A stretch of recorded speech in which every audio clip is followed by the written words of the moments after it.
Very much indeed. Well, now with the nights drawing in, time to get yourself a nice warm woolly, this sort of thing.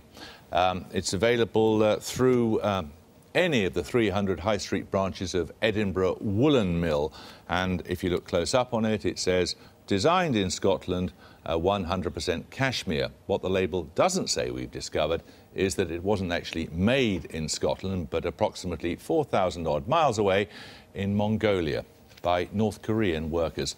Simon Ostrovsky reports.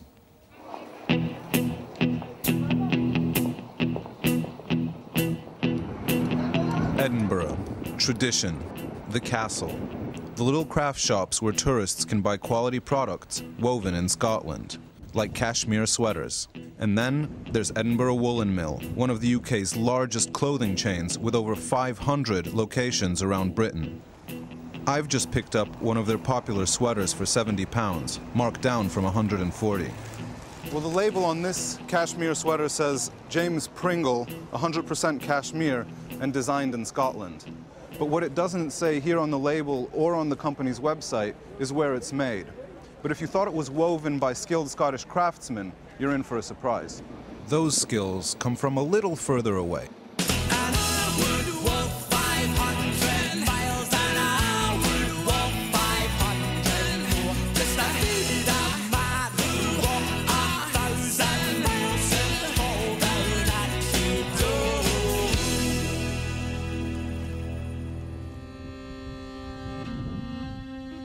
I've come to the other side of the world to find out exactly where EWM's cashmere sweaters are made. It turns out it's here, in Mongolia, in an industrial zone on the outskirts of the capital, Ulaanbaatar. We're very happy and proud to be working with Edinburgh Woollen Mill. They've joined us about 5 years ago, and we have worked together to develop wool, to develop the products, to develop the quality, and to teach us how to be good export manufacturers. Mongolian shepherds are some of the world's most prolific producers of cashmere. So it's no surprise that the wool is sourced here. What is rather unexpected is that many of the workers at the Ermel cashmere factory in Mongolia come from North Korea. The North Korean workers, they fit in very well with Mongolian people. They're hard workers, they don't complain and they get stuck in, and they're quite skilled. They are looked after by Ermel. They have a dormitory, they have food, they have showers, they have television, and they fit in very, very well.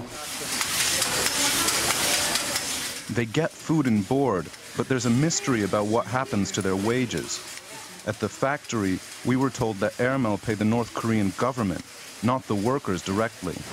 This is the final process section where all the cleaning, pressing, ironing, quality control, bagging and labelling. Can you show me one of the ones that might be going to the UK? We can have a look over here and we can see what's being packed. This is a James Pringle EWM sweater, machine washable. Exactly the same as the one we bought in Edinburgh, even down to the labeling. Designed in Scotland, but made in Mongolia by North Koreans. Which is strange because North Korea isn't exactly known for its stylish knitwear. North Korea is better known for making missiles and testing nuclear weapons in the face of United Nations sanctions. It's the most regimented and repressive regime on earth. 200,000 are held in concentration camps for incurring the wrath of the leader, Kim Jong-il. And North Korean citizens aren't allowed to leave the country without permission and can be executed if they're caught fleeing. There is an exception, though: the labor brigades.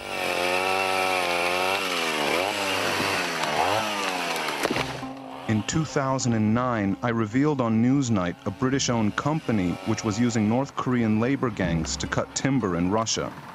The money for the wages was paid directly to the North Korean government. They're earning up to $7 million per year. That money's going to the North Korean government. Are you concerned about how the North Korean government uses that money? As far as the agreements that we have are in place, the money is going through to the Ministry of Forestry of North Korea. As for what is used for in North Korea is not of our interest. While I was in Mongolia visiting the factory which makes sweaters for Edinburgh Woollen Mill, I came across this construction site. There are about 50 North Korean construction workers in the pit below me, and it's where they eat, sleep, and work because the Mongolian security guards have instructions not to let them out beyond the fence. Thousands of North Koreans have been brought to Mongolia over the last few years in an arrangement that's been very profitable for the private companies that are exploiting their ultra-cheap labor. But the question is, how much are the North Korean workers benefiting themselves?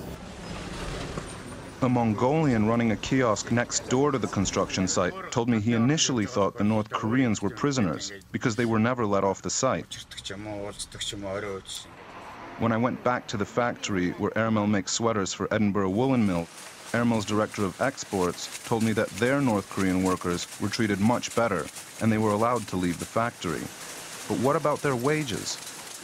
He said they paid the North Korean government, and it was up to them to decide how much they gave the workers. I understand that usually with North Koreans, you pay the government and then the government pays them. Is that correct?